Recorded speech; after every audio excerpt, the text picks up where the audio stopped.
கடந்த வாரம் நடைபெற்ற காத்திருப்பு போராட்டத்திற்கு பின்பாகவும் தமிழக அரசு ஃபெரா கூட்டமைப்பின் ஒருங்கிணைப்பாளர்களை அழைத்து பேசி சுமூக சூழல் ஏற்படுத்தாமல் அதற்கு மாறாக விதிகளுக்கு புறம்பாக சில சுற்றறிக்கைகளை வழங்கியிருக்கிறது.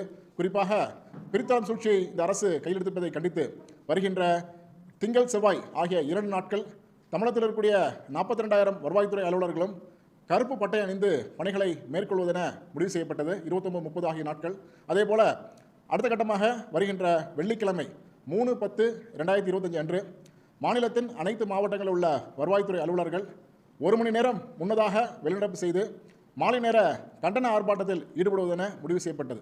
இதிலும் தீர்வு ஏற்படாத பட்சத்தில் வருகின்ற 6/10/2025 முதலாக தமிழகத்தில் இருக்கக்கூடிய ஒட்டுமொத்த வருவாய்த்துறை அலுவலர்களும் மாவட்ட தலைநகரிலே ஈட்டி விடுப்பெடுத்து தொடர் காத்திருப்பில் ஈடுபடுவதெனவும், அதேபோல சென்னையில் உள்ள வருவாய் நிர்வாக ஆணையரத்தில் 4,000 அலுவலர்கள் தொடர் காத்திருப்பில் ஈடுபடுவதெனவும் முடிவு செய்யப்பட்டுள்ளது.